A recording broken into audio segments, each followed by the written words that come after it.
Welcome to Lesson Planned Kitchen. Today we have a compilation of 3 fall treats: pumpkin pie chia seed pudding, pumpkin bread that's high in protein, as well as a pumpkin cookie recipe that also doubles as muffins.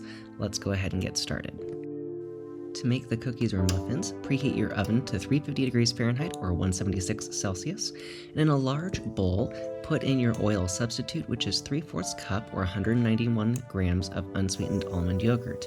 To that, you'll add 1.5 cups of stevia, and you're going to blend these together with a mixer until they're well combined. Next, you'll add in an egg substitute, which is 3 tablespoons of flaxseed meal with 9 tablespoons of water and 1 can of pumpkin puree. Again, blend it until very well combined. For the pumpkin muffins, combine 1 cup wheat flour, 1 cup white flour, and 1 cup vital wheat gluten flour. If you want to make cookies, just keep it all-purpose white flour. Our leavening agent is 2 tablespoons of baking powder. We'll also add in 1 teaspoon of salt, and finally our seasonings: 1 1/3 tablespoons of cinnamon, a teaspoon of nutmeg, as well as 1/2 teaspoon ginger.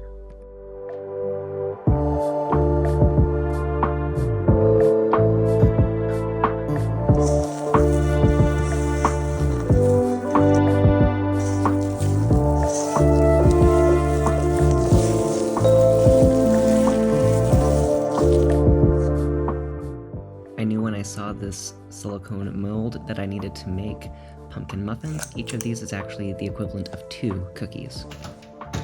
You'll want to bake your muffins or cookies for 12 to 15 minutes in the preheated oven. And the results are pretty darn cute. They are very much like a muffin top mixed with pumpkin bread, so very soft and squishy. And then the cookies themselves are a little bit firmer. You can see they don't have quite as much height or rise to them. Now, if you wanted to make something fun for like the kids and decorating, you could definitely use icing. In my case here, I used molasses just to test it out. In a standard 25 cookie bake, each cookie is about 70 calories with nearly 6 grams of protein, not a lot of sugar, and very little fat. Each pumpkin muffin would be double this. This decadent pumpkin pie chia seed pudding is going to be something that you wish you had learned how to make sooner. In a large bowl, combine 1 can of pumpkin puree with 1.5 cups of soy milk.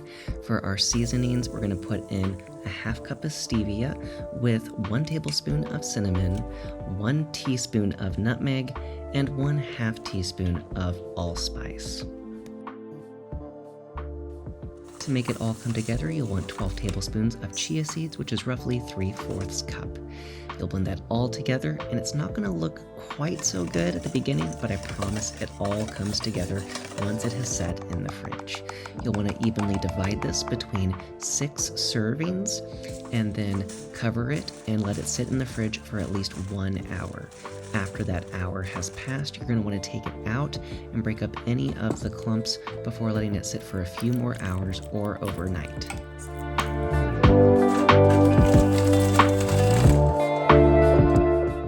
When you're ready to serve, pick a crunchy topping like granola. I chose textured vegetable protein, and then a little extra seasoning. I chose cinnamon. And of course, we can't forget the whipped topping, and since we're vegan, we're going to use cocoa whip, which is pretty low in sugar and calories and tastes great.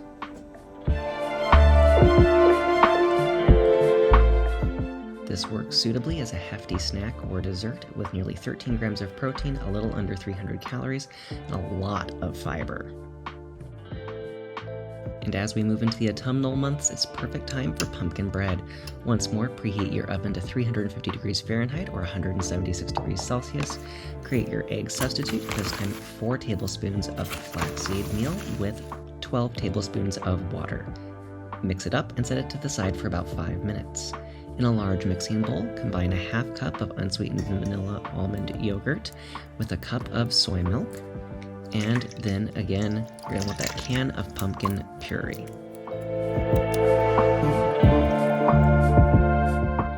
Stir in the egg substitute until it's well combined.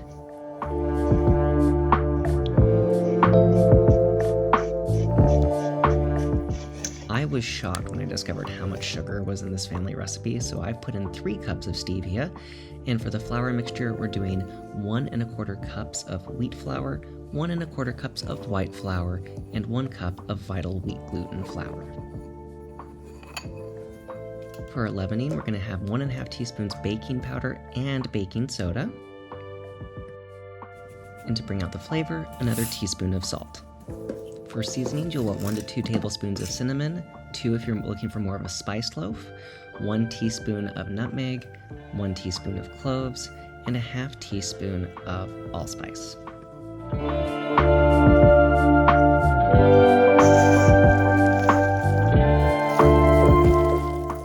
After you've combined all the ingredients, this recipe yields 2 loaves, which is perfect to keep 1 at home and take 1 somewhere to share. Each loaf can be divided into 12 separate servings.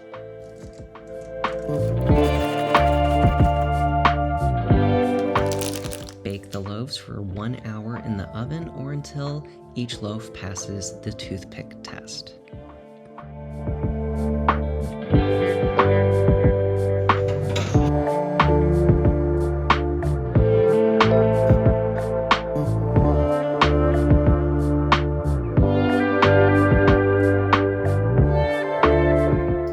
This vegan pumpkin loaf is soft and chewy and perfect for the health conscious, looking at about 15 grams of protein, under 200 calories, very little sugar, very little fat, and quite a bit of fiber.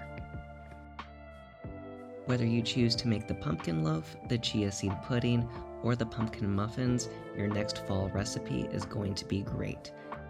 Thank you so much for watching. If you enjoyed these videos and recipes, be sure to give it a like, consider sharing it with friends and family. More recipes at lessonplantkitchen.com and here on YouTube.